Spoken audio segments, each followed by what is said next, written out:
A audiência pública dos serviços de saúde mental no município, uma demanda que aumentou muito, conforme os dados apresentados aqui na reunião presidida pela vereadora Estela Almagro, no pós-pandemia, mas já era uma deficiência dos serviços, inclusive daquilo que você chama de intersetorialidade, educação, assistência social, saúde, para poder fazer essa rede funcionar.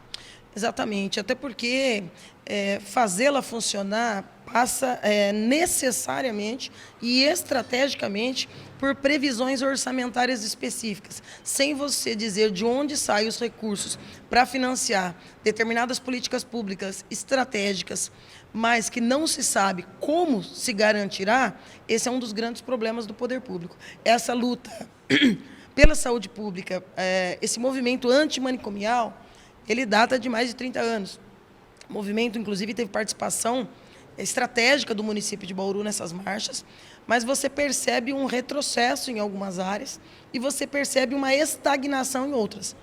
Então, mostrar os números de atendimento, para além de nos dar uma margem de conforto de que a população minimamente esteja sendo atendida, nos traz algumas preocupações. Número de profissionais, que dentro de cada um dos CAPs precisa ser ampliado, a estrutura física em que esses CAPs estejam funcionando, a transversalidade em torno de algumas pautas, como conhecimento da educação, que tem recurso, que tem estrutura e que pode triangular essas ações para chegar naquele ponto crucial que nós colocamos, a questão orçamentária. Esse ainda é um tema que tem tabu, as pessoas ainda se sentem envergonhadas, tímidas, não é? E relutantes em debater de forma mais aberta essa questão que é a saúde mental. Isso é obrigação do poder público. O poder público tem que investir nisso. Isso é uma responsabilidade que a gente precisa cobrar.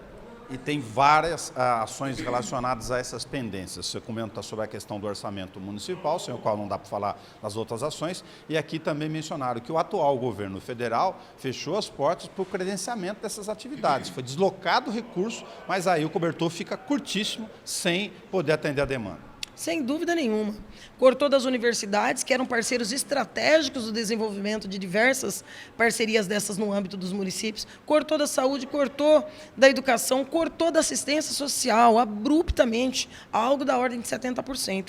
Destruiu ministérios e secretarias estratégicas, como de mulheres, de promoção da igualdade racial, ou seja, a pauta de direitos humanos e de direitos específicos de algumas diretrizes da política pública mais específica, inclusive da saúde mental, foram muito prejudicadas nesse último período. Então, algumas sobrevivem, resistem e precisam ser resgatadas agora, né? Não só pelo novo momento nacional, mas como uma política, uma estratégia municipal. Eu penso que a gente avança aqui quando a gente consegue tirar, né, do secretário de Educação 2 compromissos. Um com a implementação da 13935, que é a garantia do assistente social e do psicólogo nas escolas, inclusive com a perspectiva de aproveitamento dos concursos já em andamento, que seria muito importante, e também com a utilização de recursos da educação para que a gente saia dessa zona de conforto de Fundeb, rateio, sobras, mas a utilização racional para a melhoria dos próprios quadros da educação. Então, do ponto de vista da formação, mas não com algumas atividades piloto que já estão sendo desenvolvidas, que não chega a atingir nem de longe as mais de 90 unidades que nós temos no município, e muito menos com a implementação na forma de uma política pública. Quer dizer, não é um convite para você ir para uma palestra, para você aprender um pouco mais. Isso ajuda? Ajuda, mas não resolve.